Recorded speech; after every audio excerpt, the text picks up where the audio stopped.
आपने बुलाया था सर? जो तुमने आइडिया दिया था अलमास को कि मुझे यहाँ से निकाल दें, हैं? भला मैं ऐसा क्यों करूंगा सर? क्योंकि तुझे खुली जगह चाहिए ये सब अपने तमाशे करने के लिए। मैंने कहा ना सर, मैंने ऐसा कुछ नहीं कहा। अच्छा,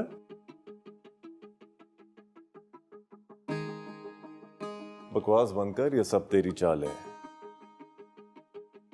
मासूम शिकारी, मैंने तुझे साफ साफ कहा था कि अलमास को रोही के लिए रिश्ता भेजने के लिए तैयार कर। तूने तो उल्टा मेरा ही पत्ता काट दिया। अब मैं आखिरी बार कह रहा हूं, अगर तुझे अपनी और अपनी महबूबा की जिंदगी प्यारी है तो मेरे सिकंदर के लिए रोही का रिश्ता पक्का करवा के दे, वरना के बाद चुप हो गए तुम? क्यों? क्योंकि वरना के बाद इसको पता है। पूछ लो इसी से। फिरोज, मैं तुम्हें आखिरी दफा वार्न कर रही हूं, आज के बाद अगर तुमने शेर आलम से कोई बात की या उसकी तरफ देखा भी तो तुम जिंदगी भर पछताओगे।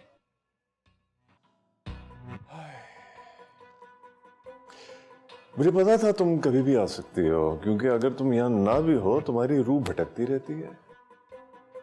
Just shut up. No, I will not shut up.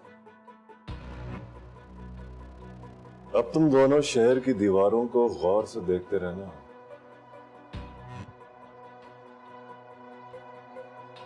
हो सकता है किसी दिन तुम दोनों का नाम लिखा हो। Wait for that moment, okay? और तुमने मेरे सिकंदर को अपने साथ कर लिया, उसको भी मजा चखाऊंगा।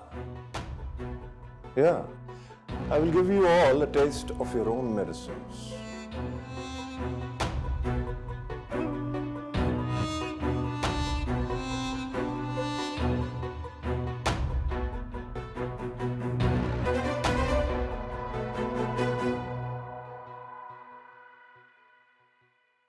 बीबी रानी, अगर आप मुनासिब समझे तो मैं यहां से कहीं दूर चला जाता हूं।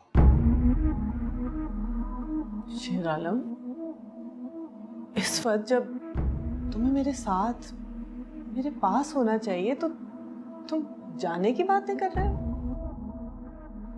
तो फिर मुझे इजाजत दें बीबी रानी कि मैं शख्स की हर बात का जवाब दे सकूं। नहीं शेर आलम, वो यही तो चाहता है।